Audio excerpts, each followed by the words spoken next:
نحمده ونصلي ونسلم على رسوله الكريم اما بعد فاعوذ بالله من الشيطان الرجيم بسم الله الرحمن الرحيم ان الله وملائكته يصلون على النبي يا ايها الذين امنوا صلوا عليه وسلموا تسليما اللهم صل على سيدنا مولانا محمد معدن الجود والكرم وآلہ وصحبہ وبارک وسلم صلاۃ و سلاما علیک یا رسول اللہ صلاۃ و سلاما علیک یا حبیب اللہ صلی اللہ تعالی علیہ وسلم۔ حضرات کرام، کل حافظ صاحب زیدہ اخلاصہ نے سورہ اعراف کو مکمل کر کے سورہ انفال کی تلاوت فرمائی اور 9واں پارہ کل مکمل کیا۔ یہ اللہ رب العزت جل جلالہ عم نوالہ کا بڑا فضل اور انعام و احسان ہوا کہ 9 پارے اس نے خیر و عافیت و سلامتی کے ساتھ سننے کی سعادت عطا فرمائی۔ اللہ تعالی حافظ صاحب کے پڑھنے کو اور ہم سب کے سننے کو اپنی بارگاہ میں قبول فرما لیں۔ سورہ اعراف مکی سورت ہے۔ ابتدا میں اس کے شان نزول سے متعلق مفسرین اکرام نے فرمایا ہے کہ حضرت داؤد علی نبینا علیہ السلام نے اللہ تبارک و تعالی سے دعا کی کہ اے پروردگار عالم مجھے میزان دکھا دے، مجھے میزان دکھا دے۔ تو اللہ تبارک و تعالی نے اپنے کرم سے، اپنے فضل سے حضرت داؤد علیہ السلام کو میزان دکھائی۔ تو دیکھنے کے بعد حضرت داؤد علیہ السلام نے عرض کیا یا الہ العالمین، اسے کون بھرے گا؟ یعنی اس کا ایک پلڑا اتنا بڑا تھا کہ وہ تا حد نظر کشادہ تھا۔ تو کہنے لگے اے پروردگار، اس پلڑے کو کون بھرے گا؟ کس کے اعمال ایسے ہوں گے جو اس کو بھر دے گا؟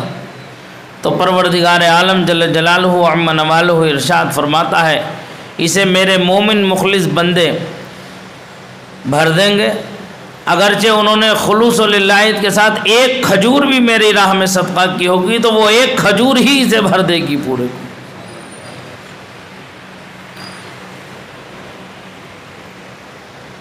بخاری شریف کی آخری حدیث جس کے لیے حضور سید عالم نور مجسم صلی اللہ تعالی علیہ وسلم نے فرمایا 2 کلمے ایسے ہیں جو زبان پر ہلکے اور میزان پر بھاری ہیں۔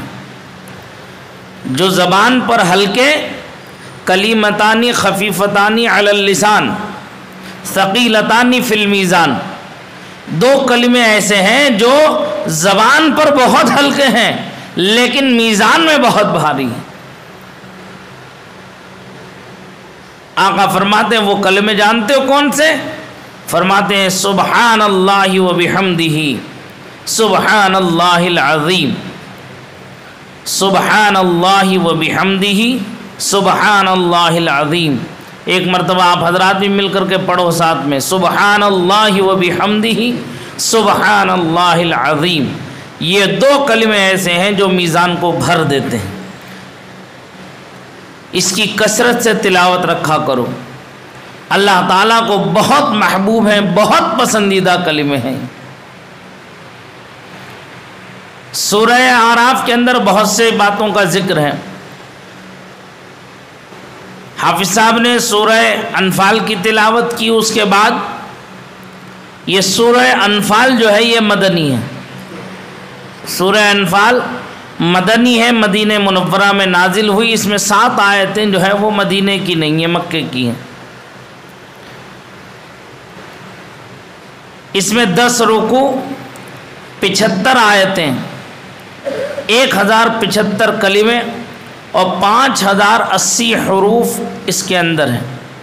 اس میں بہت پیارے واقعات ہیں سورہ انفال کے اندر۔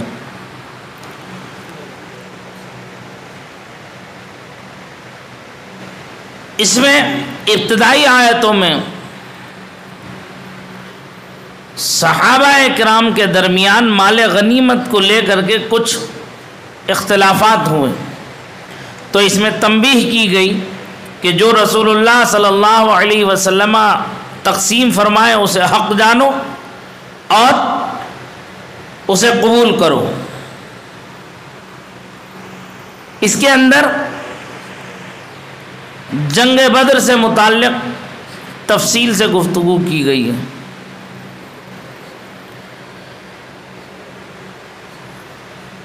سرکار مکے سے ہجرت فرما کے مدینہ منورہ تشریف لیا ہے، دوسرا سال ہے، سن 2 ہجری ہے، ہجرت کا دوسرا سال ہے۔ کفار مکہ نے آپ کو ستانے کے لیے یہاں بھی کوئی کسر نہیں چھوڑی، آپ پر لشکر کشی کی تیاری کر کے ابو جہل مکے سے مدینے کو روانہ ہوا۔ اس سے پہلے ابو سفیان کا ایک قافلہ مدینے کی طرف بڑھا تو سرکار نے صحابہ اکرام کو لے کر کے ان کے مقابلے کے لیے تشریف لیا۔ ابو سفیان تو راستہ کاٹ کے نکل گیا اس زمانے میں، اس وقت تک ایمان نہیں لائے تھے، اس وقت تک حضرت ابو سفیان نہیں بنے تھے، وہ راستہ کاٹ کر کے نکل گئے۔ ابو جہل کے لشکر سے ٹکراؤ ہو گیا تو صحابہ اکرام نے عرض کیا یا رسول اللہ، ہم نہتے ہیں، ہمارے پاس کوئی ایسا ساز و سامان جنگ کا نہیں ہے، ہم کیسے ان مسلح کفار و مشرکین سے نبرد آزما ہوں گے؟ تو اللہ کے رسول صلی اللہ تعالیٰ علیہ وسلم نے فرمایا میرے رب نے مجھ سے وعدہ فرمایا ہے کفار کے 2 لشکر آئیں گے جس میں سے ایک لشکر پر اللہ تعالیٰ مجھے غلبہ عطا فرمائے گا، دوسرا چونکہ مد مقابل آیا ہی نہیں، وہ بچ کے نکل گیا۔ تو سرکار نے فرمایا مجھے میرے رب کی ذات پر یقین ہے، لہذا آگے بڑھو چلو۔ تو یہ 313 تھے اصحاب بدر، جس میں 77 انصار تھے اور 236 مہاجر تھے۔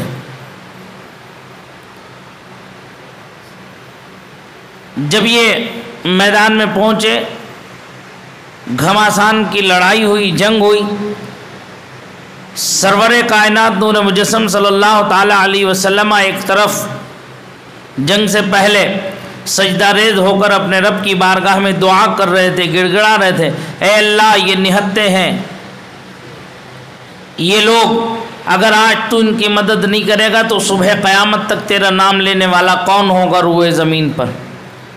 اے میرے مولا، اے میرے کریم، اے میرے رحیم، ہمارے حال پر رحم فرما اور مدد فرما، ان بندوں کی اپنے مدد فرما۔ سرکار اتنی رقت کے ساتھ میں دعا کر رہے تھے کہ چادر مبارک آپ کے شان مبارک سے اترنے سرکنے لگی۔ تو حضرت ابو بکر صدیق رضی اللہ تعالیٰ عنہ تشریف لے آئے، دیکھا سرکار کو اس حالت میں، آپ نے چادر مبارک سرکار کی سیدھے کی اور عرض کیا اے اللہ کے رسول، آپ کا رب آپ کی ضرور سنے گا، آپ نے اپنے رب سے جو کچھ کہنا سننا تھا آپ نے کہہ سن دیا، اب وہ جانے وہ کرے گا، وہ یقیناً آپ کی مدد فرمائے گا۔ اللہ کے رسول آپ اپنی طبیعت پر اتنی وہ مت لیجئے، آپ سکون سے اطمینان سے وہ کریں، دعا فرمائیں، انشاءاللہ آپ کا رب آپ کی ضرور سنتا ہے، آپ کا رب سنے گا۔ ہم آپ کے حکم پر اپنی جانوں کو قربان کرنے کے لیے، اپنی جانوں کے نذرانے پیش کرنے کے لیے آپ کی خدمت میں حاضر ہیں، یا رسول اللہ ہم پر بھی رحم فرمائیں۔ تو سرکار تشریف لے آئے۔ جنگ بدر میں جو ہے کفار و مشرکین خود کہتے ہیں کہ جو ہے ہم نے دیکھا کہ جو ہے کہاں سے کون اترتا تھا اور تلواریں اٹھتی ہوئی نظر آتی تھیں اور گردنیں گاجر مولی کی طرح کٹتی ہوئی نظر آتی تھیں۔ اس میں جو پیارا ایک واقعہ ہے جو اس میں، یہ تو اللہ تعالیٰ نے اپنے فرشتوں سے مسلمانوں کی مدد فرمائی۔ 70 کافر قید ہو کر بدر میں سرکار کی بارگاہ میں لائے گئے۔ ان قیدیوں میں سرکار کے چچا حضرت اس وقت حضرت نہیں تھے، عباس حضرت عباس حالت کفر میں قید ہو کر کے سرکار کی بارگاہ میں لائے گئے. سارے قیدیوں کو ایک جگہ بندھن باندھ کر کے ہاتھوں میں رکھ دیا گیا تھا. جو رات میں گشتی دستہ تھا، جو گشت کرتا تھا، تو وہ گشت کرتا ہوا جب سرکار کے خیمے مبارک کی طرف آیا تو دیکھا اللہ کے رسول صلی اللہ علیہ وسلم ادھر سے ادھر چہل قدمی فرما رہے. چہرے پر کچھ اضمحلال سا تھا. تو سمجھ گئے صحابہ سرکار کو کسی بات کی کوئی تکلیف پہنچی، کسی چیز کا احساس ہوا ہے، اللہ کے رسول ٹہل رہے ہیں. تو وہ آنے کے بعد میں انہوں نے عرض کیا یا رسول اللہ علیہ الصلاۃ والسلام، سرکار کو کوئی پریشانی، کوئی بات کہ آقا اس طرح بے چین ٹہل رہے ہیں؟ کہنے لگے نہیں کچھ نہیں. صحابہ نے عرض کیا اللہ کے رسول کچھ تو ہے، کوئی تو بات ہے. تو سرکار نے ارشاد فرمایا، اتنا جملہ فرمایا، چچا عباس کی آواز میرے کانوں تک پہنچی تو میں ٹہلنے لگا. تو صحابہ سمجھ گئے کہ حضرت عباس کے بندھن بہت ٹائٹ تھے، جس کی وجہ سے وہ کر رہے تھے. صحابہ وہ جو گشتی دستہ تھا وہ گزر کے آگے بڑھا، جانے کے بعد میں حضرت عباس کے بندھن ڈھیلے کر دیے. تو وہ آواز جو کراہنے کی آواز تھی، تکلیف کی آواز تھی، وہ بند ہو گئی. سرکار نے دیکھا کہ آواز نہیں آ رہی، کہ کیا ہوا؟ تو سرکار نے آواز دے کر ارشاد فرمایا کیا ہوا؟ چچا عباس کو کہ ان کی آواز کراہنے کی آواز بند ہو گئی. تو وہ پھر دوڑ کے صحابہ آئے. آنے کے بعد میں عرض کیا اللہ کے رسول، آپ کو اس طرح سے بے چین دیکھ کر ہمارے دل گوارا نہیں کیے کہ آقا کے قلب نازنین کو کوئی تکلیف پہنچے، لہذا ہم نے عباس کے بندھن کو ڈھیلے کر دیے. آقا ارشاد فرماتے ہیں نہیں، اس لیے تم نے ان کی رعایت کر دی کہ وہ میرے چچا ہیں. اسلام میں عدل و مساوات برابر ہے، رشتہ داری کی بنیاد پر جو ہے اصول میں کوئی رعایت نہیں برتی جائے گی. تو صحابہ نے سرکار کے جلال کو دیکھ کے پھر دوڑے کے لا کے حضرت عباس کے بندھن جو ہے وہ کس دیں، ٹائٹ کر دیں. تو سرکار نے ارشاد فرمایا کہاں جا رہے ہو؟ کہا ہم ان کے بندھن ٹائٹ کرنے. فرمایا نہیں. اب جب ان کے بندھن کھول ہی دیے، ڈھیلے کر ہی دیے، تو جتنے قیدی ہیں سب کے بندھنوں کو ڈھیلے کر دو. رحمت للعالمین، سرکار کی ذات رحمت للعالمین ہے. تو سرکار نے سب کے لیے رعایت کر دی. چونکہ صاحب شریعت ہے، صاحب اختیار ہے، اللہ نے انہیں اختیار دیا ہے، جسے چاہے سزا دے، جسے چاہے رہا کر دے. تو صبح سرکار نے ایک مجلس قائم کی، مجلس شورا. صحابہ اکرام کی ایک مجلس کو طلب کیا. طلب کرنے کے بعد سرکار نے مشورہ فرمایا. دیکھو اس واقعے میں بہت سی چیزیں امت کی تعلیم کے لیے بیان کی گئی ہیں. نمبر 1 پر کسی اہم معاملے میں اگر تم قدم اٹھانے جا رہے ہو، کسی خاص اہم معاملے میں تم کچھ کرنے کا ارادہ رکھتے ہو، تو اپنے آپس میں ایک مشورہ ضرور کر لو. رائے مشورہ اس متعلق جس کام کے تعلق سے تم نہیں جانتے، اس کام کے بارے میں ایک مشورہ کر لو. سرکار نے، چونکہ سرکار جانتے تھے، لیکن سرکار کی عمل تعلیم امت کے لیے تھا. سرکار نے صحابہ اکرام کو جمع کر کے مشورہ کیا، بتاؤ ان قیدیوں کے ساتھ کیا سلوک ہونا چاہیے، کیا کیا جائے گا ان قیدیوں کے ساتھ. تو صحابہ اکرام نے اپنے اپنے مشورے دیے. حضرت فاروق اعظم سے پوچھا، اے عمر تم بتاؤ کہ ان کے تعلق سے کیا مشورہ ہونا چاہیے، کیا فیصلہ ہونا چاہیے. تو حضرت فاروق اعظم تھے. انہوں نے عرض کیا اللہ کے رسول، میرا مشورہ تو یہ ہے کہ ان میں جو میرے رشتہ دار ہیں وہ مجھے دے دیں، جو ابو بکر کے ہیں وہ ابو بکر کو دے دیں، جو عثمان کے ہیں وہ عثمان کو دیں، جو علی کے ہیں وہ علی کو دیں، اور جتنے صحابہ ہیں یہاں موجود ان میں جن جن کے رشتہ دار ہیں یہ ان کے حوالے کر دیے جائیں. کہا پھر کیا ہوگا؟ فرمایا اللہ کے رسول میرا تو ایک ہی فیصلہ ہے. وہ کیا ہے کہا ان کفار و مشرکین کی گردن یہ کہہ کر کے مار دی جائے کہ جو اللہ اور اس کے رسول کا نہیں وہ ہمارا نہیں، کیسا ہی خونی رشتہ کیوں نہ ہو اس سے، جو اللہ اور اس کے رسول کا غدار ہے، جو اللہ اور اس کے رسول کا باغی ہے، اس سے ہمارا کوئی رشتہ ناتا کچھ نہیں، لہذا ان کی گردن یہ کہہ کر کے مار دی جائے۔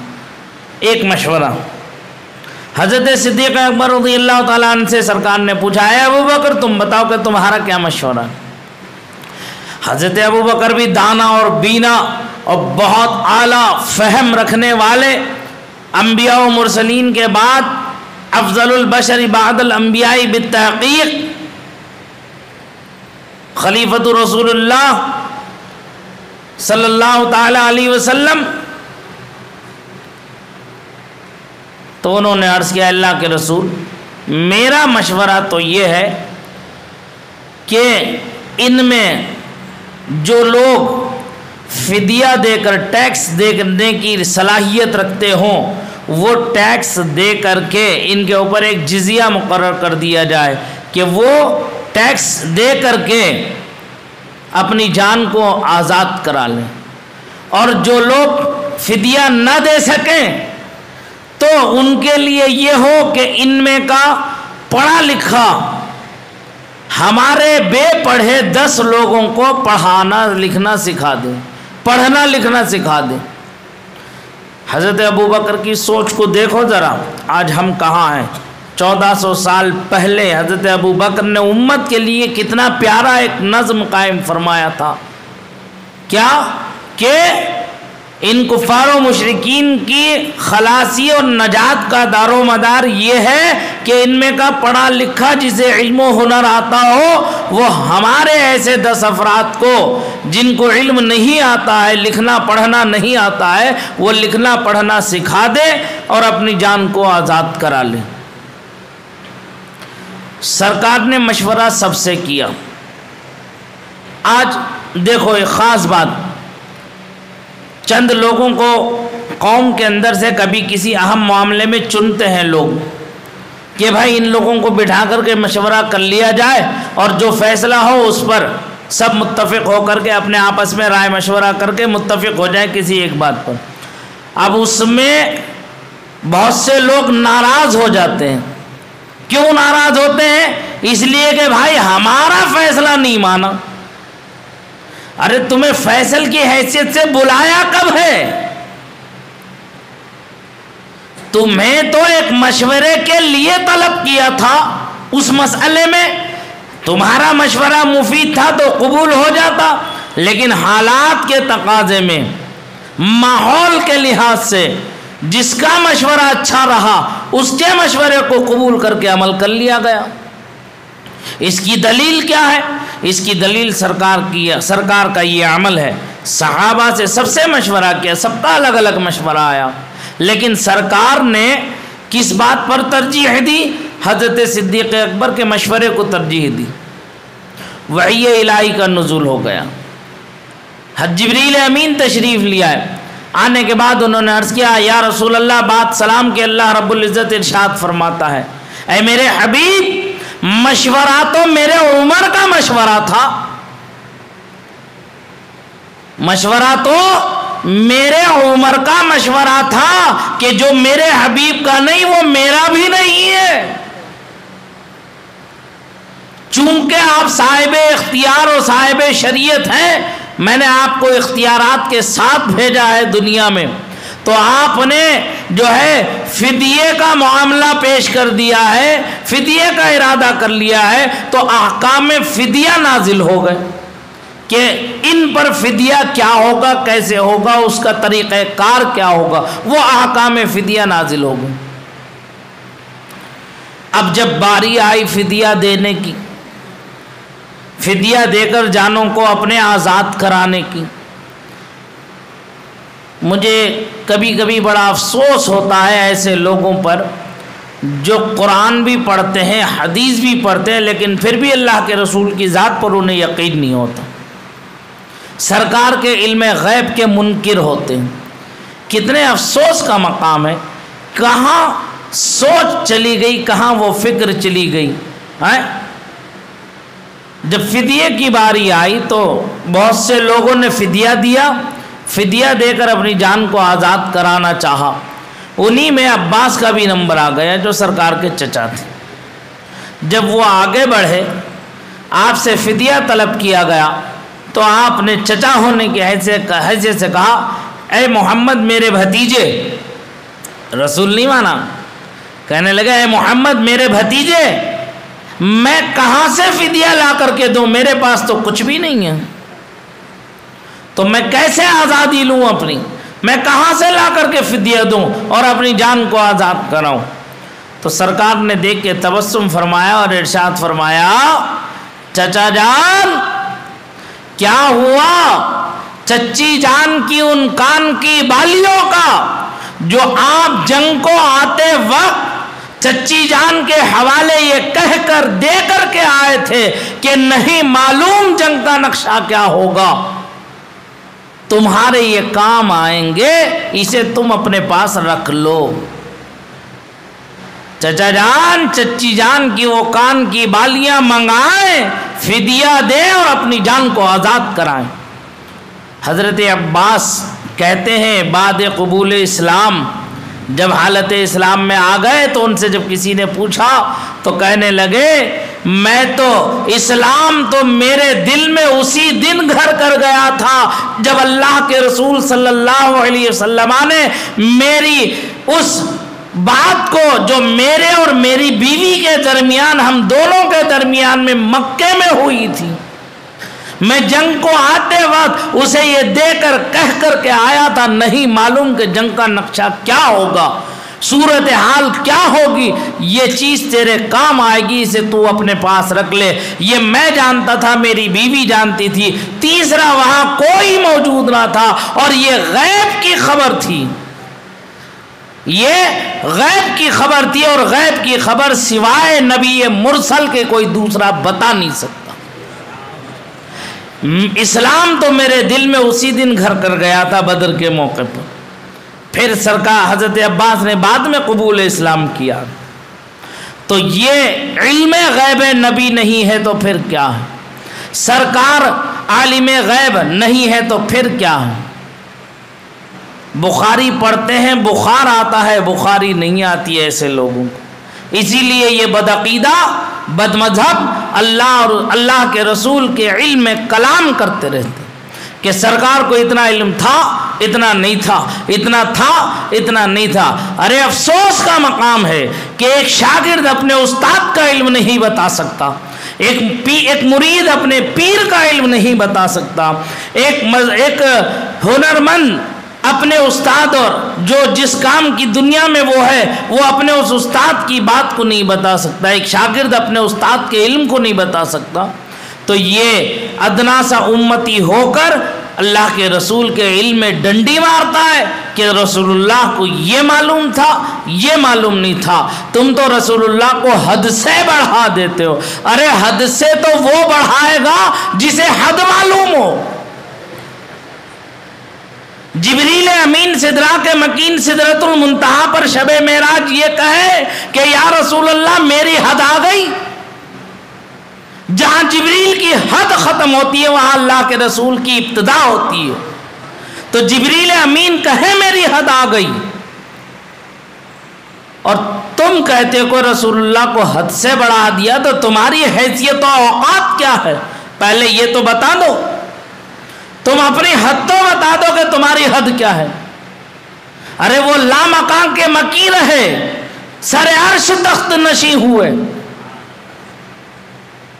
فکانا قاب قوسین و ادنا، فرمایا کہ میں نے اپنے رب کو اپنے سر کی آنکھوں سے اتنے قریب سے دیکھا کہ فکانا قاب قوسین، قاب قوسین نہیں بلکہ او ادنا، اس سے بھی زیادہ قریب سے دیکھا میں نے اپنے رب کو، اپنے رب کی زیارت کی ہے میں نے اپنے سر کی آنکھوں سے۔ تو جس مقام و مرتبے کے لیے موسیٰ علیہ السلام نے کہا تھا ربی ارنی انظر الیک، اے میرے پروردگار میں تیری زیارت کرنا چاہتا ہوں، دیدار کرنا چاہتا ہوں، تو موسیٰ جیسے جلیل القدر پیغمبر کے لیے فرمایا گیا لن ترانی، تم مجھے ہرگز نہیں دیکھ سکتے۔ تو دیکھنے والی تو وہ ایک ہی ذات ہے جو آئے گی شب معراج میرے پاس۔ تو رسول اللہ صلی اللہ علیہ وسلم کا علم غیب قطعی طور پر قرآن و حدیث سے ثابت ہے۔ اللہ کا علم غیب ذاتی ہے، اسے کسی کا دیا ہوا نہیں ہے، وہ اس کا اپنا علم ہے۔ یہ عقیدہ رکھنا، یاد رکھنا، یہی اہل سنت و جماعت کا عقیدہ ہے۔ اللہ کا علم غیب ذاتی ہے، اور رسول اللہ صلی اللہ علیہ وسلم کا علم غیب اللہ کے دیے سے عطائی ہے۔ وَعَلَّمَكَ مَا لَمْ تَكُنْ تَعْلَمْ، جو کچھ آپ نہیں جانتے تھے آپ کے رب نے آپ کو سب کچھ بتا دیا۔ یہ اللہ جانے کہ اس نے کیا بتایا، اور یہ رسول اللہ جانے کہ انہوں نے کیا کیا سیکھا۔ سمجھ میں آ رہی بات؟ تو یہ عقیدہ رکھنا یہی اہل سنت و جماعت کا عقیدہ۔ یہ اصحاب بدر کا واقعہ اس سورہ انفال کے اندر بڑی تفصیل کے ساتھ بیان کیا گیا ہے، اور اسی میں چند آیتوں کے بعد میں کفار مشرکین مکہ نے رسول اللہ صلی اللہ علیہ وسلم پر بہت طعن و تشنیع کی تھی، اور یہ کہا تھا اے محمد، اگر واقعی تم خاتم النبیین ہو، واقعی تم حق پر ہو، تم اللہ کے پیغمبر ہو، تو پچھلی امتوں نے اپنے نبیوں کی نافرمانی کی تھی تو اللہ نے ان پر عذاب الہی نازل کر دیا تھا۔ اگر واقعی تم نبی ہو تو ہم پر بھی آسمان سے پتھر برسواؤ، آپ جو ہے بارشیں برسواؤ، آگ کے گولے برسوا دو اگر تم واقعی نبی ہو تو پروردگار عالم نے کیا ارشاد فرمایا؟ پروردگار نے ارشاد فرمایا وَمَا كَانَ اللَّهُ لِيُعَذِّبَهُمْ وَأَنْتَ فِيهِمْ، اے میرے حبیب جب تک آپ ان کے درمیان جلوہ بار ہے اللہ ان پر عذاب نازل نہیں کرے گا۔ کیوں؟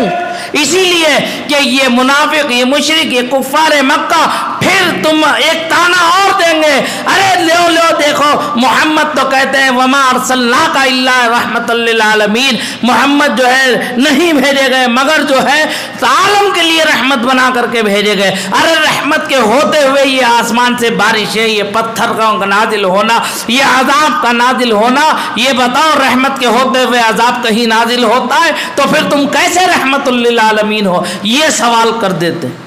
تو اسی لیے اللہ تعالیٰ نے ارشاد فرمایا وَمَا كَانَ اللَّهُ لِيُعَذِّبَهُمْ وَأَنْتَ فِيهِمْ، اے حبیب جب تک آپ ان کے درمیان جلوہ بار ہے اللہ ان پر عذاب نازل نہیں فرمائے گا۔ اگر آج عالم میں امن و امان ہے پھر بھی طوفان، اتنی نافرمانیوں کے باوجود، اللہ کے خلاف اتنے علم بغاوت کو بلند کرنے کے باوجود کوئی ایسا عذاب نازل نہیں ہو رہا ہے تو وہ صدقہ ہے حضور سید عالم نور مجسم صلی اللہ تعالیٰ علیہ وسلم کا۔ ورنہ قوم لوط کے لیے جبریل کو بھیجا تھا، وہ جبریل نے پر بازو ڈالے زمین میں اٹھا کر پوری قوم لوط کو پلٹ دیا، اور اللہ نے حضرت نوح کی دعا قبول کر کے طوفان نوح ایسا بھیجا کہ پوری کائنات کو غرق کر دیا اس کے اندر۔ کیسے کیسے عذاب جو ہے نازل ہوئے۔ بنی اسرائیل نے جب انبیاء و مرسلین کی نافرمانی کی تو انہیں بندر کی شکل میں تبدیل کر دیا اللہ تعالیٰ نے، بہت سو کو خنزیر کی شکل میں تبدیل کر دیا، اور ان کی زندگی کو اجیرن کر دیا، اور عالم کے لیے عبرت بنا دیا اللہ تعالیٰ نے۔ آج اگر ایسے عذاب نازل نہیں ہو رہے تو وہ صرف اور صرف اور صرف صدقہ ہے حضور سید عالم نور مجسم صلی اللہ تعالیٰ علیہ وسلم کا۔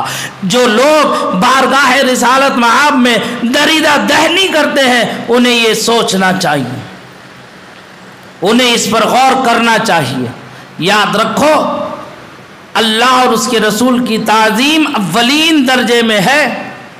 جو اللہ اور اس کے رسول کی تعظیم نہ کرے وہ دنیا میں بھی رسوا اور ذلیل ہوگا، اور آخرت میں تو اس کے لیے کوئی حصہ ہے ہی نہیں سوائے جہنم کے ٹھکانے کے۔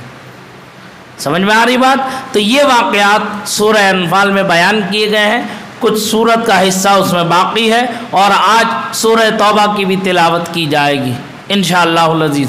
اللہ تعالیٰ کی بارگاہ میں دعا ہے کہ پروردگار عالم ہمیں استقامت فی الدین، تسلف فی الدین کی دولت سے مالا مال کرے، اللہ اور اس کے رسول سے سچی الفت و محبت اور جذبہ صادقہ اور سرکار کی محبت میں فراوانی اپنے کرم خاص سے عطا فرمائے۔